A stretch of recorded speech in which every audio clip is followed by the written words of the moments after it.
જાહેર હિસાબ સમિતિના સભ્યો સોમનાથ મહાદેવના દર્શનાર્થે દેવાધિદેવ મહાદેવ સમક્ષ પૂજન અર્ચન કરી ધન્યતા અનુભવી. સોમનાથના પંડિતો દ્વારા જાહેર હિસાબ સમિતિના અધ્યક્ષ જીતુભાઈ વાઘાણી સહિત તમામ સભ્યોનું ટ્રસ્ટ દ્વારા ઓમ નમઃ શિવાય લખેલા ઉપવસ્ત્ર અને પ્રસાદી દ્વારા સ્વાગત અભિવાદન કરવામાં આવ્યું હતું. જાહેર હિસાબ સમિતિના સભ્યોએ ગંગાજળનો જળાભિષેક કરી ભગવાન સોમનાથનું પૂજન અર્ચન કર્યું હતું.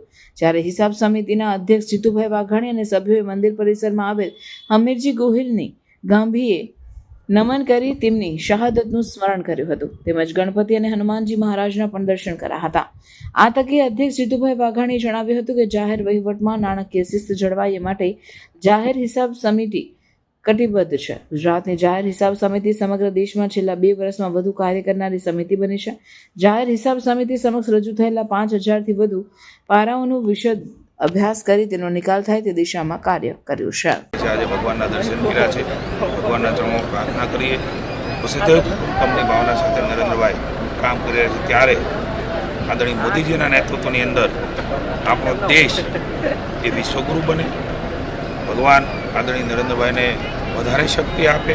સમગ્ર દેશ આપણે સૌને સહયોગ કરીને માનનીય ભૂપેન્દ્રભાઈના નેતૃત્વમાં ગુજરાત પણ વધારે ફૂલે ફાલે અને સૌને પોતિકાપણું લાગે, એકતાના દર્શન થાય, સદભાવનાના દર્શન થાય અને સૌનો સહિયારો વિકાસ એ થાય એવી દાદાના ચરણોમાં પ્રાર્થના કરી છે. જાહેર હિસાબ સમિતિએ ખૂબ અવલોકનો કર્યા છે.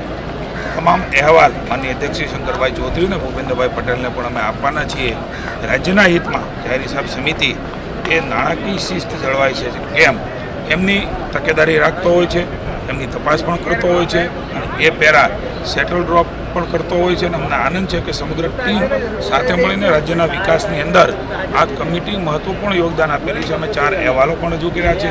અત્યારે પણ સમગ્ર ભારતની અંદર સૌથી વધારે 2 વર્ષમાં કામ કરનારી પીએસસી કમિટી ગુજરાતના ઇતિહાસમાં તો છે ને છે, પણ કદાચ ભારતના ઇતિહાસમાં પણ જ્યારે અમે અહેવાલો રજૂ કરીશું ત્યારે લગભગ 5 થી 6 હજાર પેરા અમે ડ્રોપને સેટલ કર્યા છે. અને રાજ્યની વિકાસમાં આવનારા સમયની અંદર પણ કે કંઈ ભૂલો થઈ હોય તો ન થાય અને થઈ હોય તો એમના ખુલાસા અને કંઈ નશત કરવાની હોય એ દિશામાં પણ અમારી કમિટી કામ કરે છે. કુલ મળીને રાજ્યનો વિકાસ કેવી રીતે થાય, નીતિવિષયક નિર્ણય, નાણાકીય શિસ્ત જળવાઈ રહે એનું કામ અમારું છે અને અમે કરી રહ્યા છીએ. આજે ભગવાન સોમનાથના દર્શને આવ્યા છે તે દાદાને પ્રાર્થના કરીએ સૌના દુઃખ એ ભાંગે અને નવો સોનાનો સૂરજ એ બધાના જીવનની અંદર, બધાના કુટુંબની અંદર એ ભગવાન દાદાના આશીર્વાદથી મળે એવી સોમનાથ મહાદેવ આપણું પ્રથમ જ્યોતિર્લિંગ એમાં આવ્યા છીએ ત્યારે ભગવાનના ચરણોમાં અમે પ્રાર્થના